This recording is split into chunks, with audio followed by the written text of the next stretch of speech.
panjang Pak, boleh sedikit Pak. Siap. Sedikit Pak.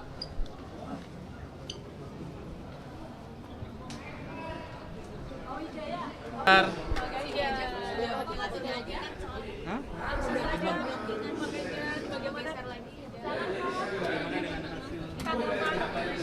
Ya, prosesnya sudah berjalan. Saya, Pak Mahfud, dan seluruh tim hukum sudah menjalani proses itu.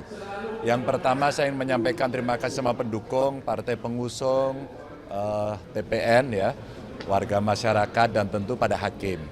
Hakim majelis saya apresiasi yang pertama menerima proses dari awal dan kemudian menyidangkan sampai kemudian tadi diputuskan dan ada dissentingnya. Yang menarik dalam catatan kami adalah dalam dissenting itu disampaikan bahwa eksepsi-eksepsi yang ada ditolak. Maka hakim akan mengadili. Hakim tidak hanya bicara kalkulator, lebih bicara substantif. Bahkan tadi Pak Arief sampai mengabulkan. Maka artinya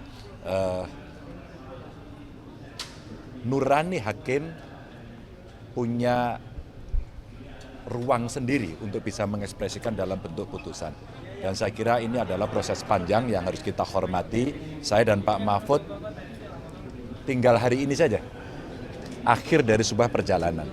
Maka apapun keputusannya kami sepakat dari awal untuk menerima, maka kami terima. Dan tentu kami mengucapkan selamat bekerja untuk pemenang dan mudah-mudahan PR-PR bangsa ke depan bisa segera diselesaikan. Hari ini dolar menguat, rupiah jatuh. Hari ini ada perang, ya, yang bisa bertambah dengan titik depan yang makin banyak. Harga minyaknya naik, terus kemudian kebutuhan pangan mesti dicukupi. Saya kira itu PR-PR yang jauh lebih penting untuk segera diselesaikan daripada sekedar kita berdebat yang tidak usai terkait dengan hasil ini. Itu kira-kira. Kenapa? Oh ya, kalau itu nanti ruang di parlemen. Politik, ya. Kalau hukumnya kami ada di sini. Ya begini, tadi udah disampaikan oleh Pak Ganjar. Yang pertama, proses hukum tentang pemilu ini udah selesai. Tentang Pilpres, tidak ada upaya hukum lagi. Karena keputusan tentang hasil Pilpres itu harus melalui Mahkamah Konstitusi. Kalau tidak ada perkara, Mahkamah Konstitusi memberitahu ke KPU bahwa tidak ada perkara, itu namanya konfirmasi. Kalau ada perkara, hasilnya vonis, dan vonisnya hari ini. Oleh sebab itu ya kami menerima demi keadaban hukum, ya. Karena keadaban hukum tuh ketika membuat hukum harus benar, ketika menegakkan hukum harus benar, ketika menerima putusan juga harus sportif. Nah, kita sportif. Sehingga perselisihan itu ya sudah selesai, harus diakhiri. Kalau dikaitkan dengan kaidah agama di dalam usul fikih itu disebutkan begini, hukmul hakim yarfa'ul khilaf. Keputusan hakim itu menyelesaikan sengketa.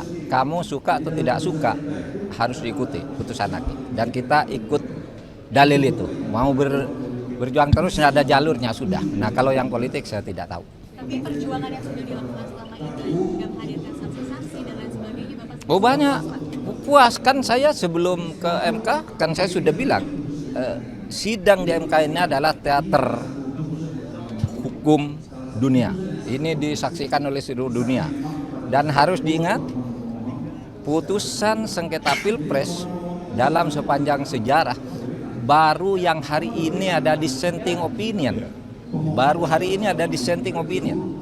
Sejak dulu tidak pernah boleh ada dissenting opinion karena biasanya hakim tuh berembuk karena ini menyangkut jabatan orang, kita harus sama. Dirembuk sampai sama. Nah, ini mungkin tidak bisa disamakan sehingga ada dissenting. Ini pertama dalam sejarah perjalanan Mahkamah Konstitusi. Nah, terserah Kak.